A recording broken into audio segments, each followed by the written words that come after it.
प्रिय छात्राओं, मैं doctor Manisha Sharma, associate professor, department of zoology, JDB government girls college, Kota. आज हम पेपर फर्स्ट की यूनिट सेकेंड के टॉपिक स्फीनोडॉन के बारे में पढ़ेंगे। जैसा कि आपको पूर्व में बताया गया है कि क्लास रेप्टिलिया में 5 सब क्लासेस होती हैं और इनमें से डायप्सिडा एक प्रमुख सब क्लास है। इसके अंतर्गत 3 ऑर्डर्स या 3 गण आते हैं। इनमें से एक गण है रिंकोसिफेला। रिंकोसिफेला एक लैटिन शब्द है जिसमें रिंकोस का मतलब होता है स्नाउट और केफेल का मतलब होता है हेड। इस गण में ट्रायसिक के मध्यकाल से लेकर आधुनिक काल तक के रेप्टाइल्स आते हैं। रिंकोसिफेला ऑर्डर की अधिकांश जातियां विलुप्त यानी कि एक्सटिंक्ट हो चुकी हैं। केवल एक जाति न्यूजीलैंड में पाई जाती है, स्फीनोडॉन पंक्टेटम। ये जो जाति है ये केवल एकमात्र ही जीवित प्राणी है इस रिंकोसिफेला ऑर्डर का। इसे सामान्यतः टुआटरा या हटीरिया के नाम से भी जाना जाता है। ये पूर्व में न्यूजीलैंड में सभी जगह प्रायः पाई जाती थी, परंतु अर्बनाइजेशन की वजह से अब ये केवल मेन आइलैंड्स तक ही सीमित रह गई है। अब ये ज़्यादातर बे ऑफ प्लेंटी, नॉर्थ आइलैंड के कुछ छोटे टापुओं पर ही पाए जाते हैं ये जीव। इन्हें जीवित जीवाश्म भी कहते हैं। They are also known as living fossils.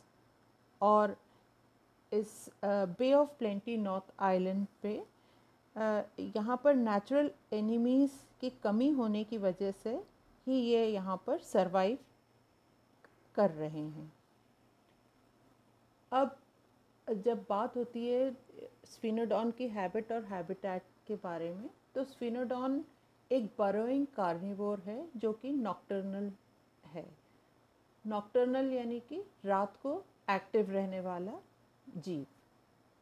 ये स्मॉल होल्स या बरोज जो कि रॉक्स में उपस्थित होते हैं उसके अंदर रहता है और ज़्यादातर इसका जो फूड है वो इन्वर्टिब्रेट्स और फिश से कंप्राइज करता है, यानी कि it largely feeds on invertebrates and fishes. ये स्लगिश होता है, क्रॉल्स स्लोली, धीरे चलता है और कई बार रुक रुक के चलता है ये ताकि वो आसपास का भी नज़ारा देख सके। ये ज़्यादातर अपने बॉडी टेम्परेचर को एक पर्टिकुलर लेवल तक लाने के लिए सन के अंदर काफ़ी देर तक रहता है दिन के समय। और it is also known as basking in the sun in order to raise its body temperature. इसके अंदर एग लेइंग स्प्रिंग में होती है और ये लगभग 10 अंडे देता है जिसके अंदर की हार्ड वाइट शेल्स पाए जाते हैं और ये अंडे लगभग 1 साल से ज़्यादा लेते हैं डेवलप और हैच होने में। ये एक स्ट्रांगली प्रोटेक्टेड स्पीशीज़ है under the law by government of New Zealand in order to provide there extinction. इन्हें विलुप्त होने से बचाने के लिए कई strict laws government of New Zealand ने दिए हैं ताकि ये प्रोटेक्ट हो सके ये स्पीशीज़। एक्सटर्नल फीचर्स में आप देखेंगे जैसे कि चित्र में आपको दिखाई दे रहा है कि ये एक इलोंगेटेड लिजर्ड लाइक इसकी बॉडी है, छिपकली के समान इसका शरीर है जो कि 70 सेंटीमीटर्स इन लेंथ है और इसका वज़न लगभग 1 किलो तक का होता है। इसके अंदर एक लंबी बायलैटरली कंप्रेस्ड और क्रेस्टेड टेल उपस्थित होती है। इसमें 2 pairs of pentadactyl Claude limbs होते हैं और इसकी जो टेल है, पूंछ है, वो रीजनरेट हो सकती है लिजर्ड्स की तरह, क्योंकि इसके अंदर पावर ऑफ रीजेनरेशन होता है, लेकिन इसमें जो पावर ऑफ रीजेनरेशन पाया जाता है वो काफ़ी स्लो होता है। ये डल ऑलिव कलर के होते हैं with yellow spots above and white spots below. नीचे की तरफ वाइट स्पॉट और ऊपर की तरफ येलो स्पॉट्स इसके शरीर पे पाए जाते हैं। इस चित्र में आप देख सकते हैं, पहले जो मैंने आपको बताया था, basking in the sun in order to raise its body temperature, किस तरीके से ये धूप खा रहा है। तो आप देख रहे हैं कि इसके अपर सरफेस पे स्मॉल स्केल्स होते हैं and it bears a mid dorsal crest of spines. इसके मिड डॉर्सल रीजन पे हेड से लेके टेल तक काफ़ी सारे स्पाइंस, एक पूरी की पूरी रो ऑफ स्पाइंस उपस्थित है। इसकी आईज लार्ज होती हैं और डार्क ब्राउन होती हैं। अब जो बहुत इम्पॉर्टेंट और इंटरेस्टिंग फीचर इसके अंदर है वो है प्रेजेंस ऑफ पीनियल या पेराइटल या थर्ड आई।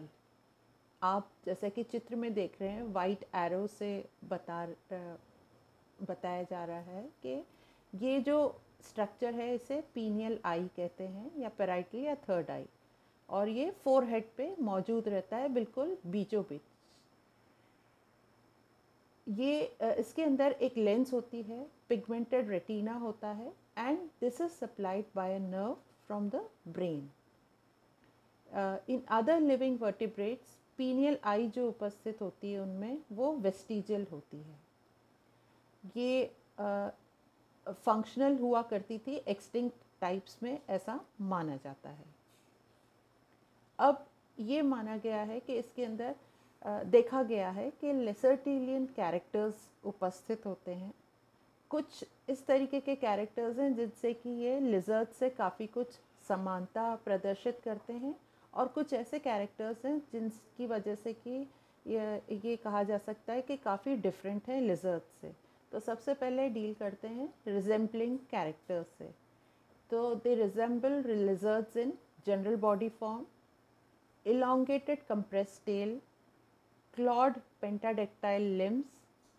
इनका हार्ट, लंग और ब्रेन लिजर्ड्स के समान ही होता है, और शेवरॉन बोन जो कि कॉर्डल वर्टिब्रा में उपस्थित होती है वो भी इनमें उपस्थित होती है जैसे कि लिजर्ड्स में होती है।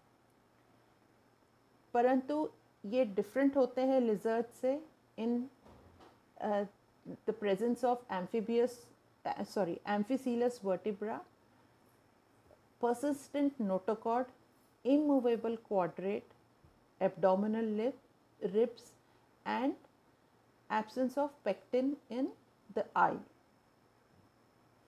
इसी प्रकार से कुछ कैरेक्टर्स क्रोकोडिलियन कैरेक्टर्स को रिजेंबल करते हैं और कुछ डिफ़र करते हैं। रिजेंबलिंग क्रोकोडिलियन कैरेक्टर्स हैं that it possesses a palate, immovable quadrate, proatlas is present, abdominal ribs and chevron bones are present. It differs from crocodilia in the absence of thecodont teeth, procoelous vertebrae, four-chambered heart, pectin in eye and there is presence of clavicles। तो इस तरीके से जो systematic इसी position है, यदि हम कहें तो सबसे पहले तो ये है कि it is referred to as a living fossil. इसे जीवित जीवाश्म की भी कहा जाता है क्योंकि इसने कुछ प्रिमिटिव कैरेक्टरिस्टिक्स फॉसिल या स्टेम रेप्टाइल्स के रिटेन किए हैं which belong to, और ये जो स्टेम रेप्टाइल्स हैं they were belonging to the Permian period, उनके कुछ कैरेक्टरिस्टिक्स इसने रिटेन किए हैं। ऑल्सो ये रिजेंबल करता है और डिफ़र भी करता है दोनों ऑर्डर्स से, squamata as well as crocodilia in many respects, जो कि अपन पूर्व में देख चुके हैं।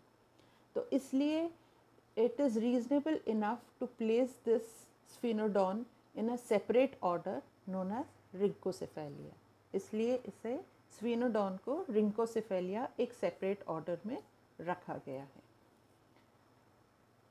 अब जैसा कि आप जानते हैं कि उपवर्ग या सब क्लास डायप्सिडा के ऑर्डर स्क्वेमेटा के अंतर्गत 2 सब ऑर्डर्स या उपगण आते हैं।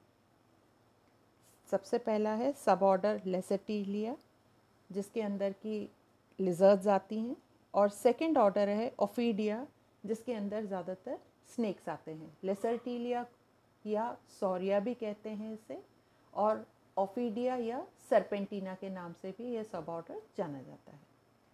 तो देखते हैं कि क्या डिफरेंस है इन दोनों सब ऑर्डर्स में।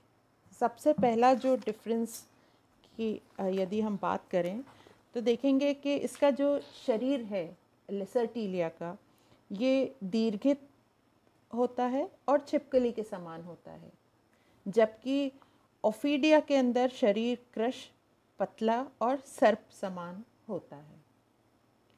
दूसरा जो कैरेक्टर है वो है पाद और मेखलाएं प्रायः भली भांति विकसित होती हैं लेसरटीलिया में, और ओफीडिया के अंदर ये अनुपस्थित होते हैं। बोआ और पाइथन जो सांप होते हैं उनमें अवशेषी पश्चपाद और श्रोणी मेखला होती है। तीसरा पॉइंट है जो आईलिड्स या पलकें हैं वो मूवेबल होती हैं, और निमेशक पटल या निक्टेटिंग मेम्ब्रेन प्रेजेंट होती है लेसरटीलिया में, जबकि ओफीडिया में जो आईलिड्स हैं वो फिक्स्ड होती हैं और निक्टेटिंग मेम्ब्रेन्स एब्सेंट होती हैं। लेसरटीलिया में ईयर ओपनिंग्स जो है कर्ण छिद्र और कर्ण पटल ये प्रेजेंट होते हैं, जबकि ओफीडिया के अंदर ये दोनों ही ऑडिटरी ओपनिंग्स और टिम्फैनम ये दोनों के दोनों एब्सेंट होते हैं, अनुपस्थित होते हैं। फिर मैक्सिला, पैलेटिन्स और टेरागॉइड्स ये तीनों बोन्स इसके अंदर फिक्स्ड होती हैं लेसरटीलिया में, जबकि ये जो बोन्स हैं ये फ्रीली मूवेबल होती हैं ओफीडिया में, जिसकी वजह से कि इस ओफीडिया के अंदर बाइटिंग मैकेनिज़्म पाया जाता है, या जिसको कि कह सकते हैं दशन क्रिया में ये सहायक होती हैं। नेक्स्ट है 2 rami of mandible firmly united anteriorly, mouth non expansible. जो मुख है वो प्रसारहीन होता है लेसरटीलिया में, जबकि जो ओफीडिया है उसके अंदर जो है जो मैंडिबुलर रैमी है वो जॉइंट होता है एक इलास्टिक लिगामेंट से, और इसकी वजह से the mouth can be widely separated, these two mandibular rami can be easily separated during swallowing of large prey, यानी कि बड़े शिकार को निगलने में पर्याप्त मात्रा में मैंडिबल के अर्धभाग एक निचले स्नायु से जुड़े होते हैं और बड़े शिकार को निगलने में पर्याप्त मात्रा में पृथक किए जा सकते हैं। जो स्टर्नम, एपिस्टर्नम और यूरिनरी ब्लैडर है ये तीनों प्रेजेंट होते हैं लेसरटीलिया में, जबकि ये ओफीडिया में एब्सेंट होते हैं। Premaxilla they bear conical teeth in Lacertilia, जबकि ओफीडिया में प्री मैक्सिली टूथलेस होते हैं, दंतहीन। नेक्स्ट पॉइंट है जो टंग है, जिह्वा है, वो जो है खांचेदार या एक्सटेंसाइल होती है लेसरटीलिया में, जबकि ये स्लेंडर, बाइफिड और एक्सटेंसाइल होती है ओफीडिया के अंदर। जो कॉर्डल ऑटोटॉमी है, कॉर्डल ऑटोटॉमी यानी कि पुच्छ स्वांगोच्छेदन, ये पुनरुद्भवन के सहित लेसरटीलिया में उपस्थित होता है, जबकि पुच्छ स्वांगोच्छेदन ओफीडिया के अंदर नहीं पाया जाता। जो लेसरटीलिया है उनमें लंग्स इक्वली डेवलप्ड होते हैं, जबकि ओफीडिया में जो लेफ्ट लंग है वो ग्रेटली रिड्यूस्ड होता है।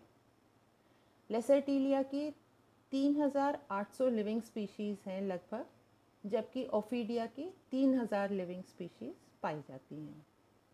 लेसरटीलिया में सिंगल ऑसिपिटल कॉन्डाइल पाया जाता है, जबकि ओफीडिया में ये occipital condyle this is distinctly triple. Jugal bone is present in लेसरटीलिया while it is absent on Ophidia. Cerebral hemispheres जो है वो शॉर्ट होते हैं, जबकि they are extremely elongated and project between eyes in ophidia। 12 जोड़ी cranial nerves पाई जाती हैं लेसरटीलिया में, जबकि ओफीडिया के अंतर्गत केवल 10 पेयर्स पाए जाते हैं। तो एग्जाम्पल्स हैं सब ऑर्डर लेसरटीलिया के hemidactylus, calotes, uromastix, varanus, draco, heloderma, iguana etcetera. जबकि ओफीडिया के एग्जाम्पल्स हैं typhlops, python, boa, eryx, naja, bungarus, vipera, hydrophis and Crotalus. So these were the differences between suborder Lacertilia and Ophidia. So students, go through this lecture once again and thank you very much.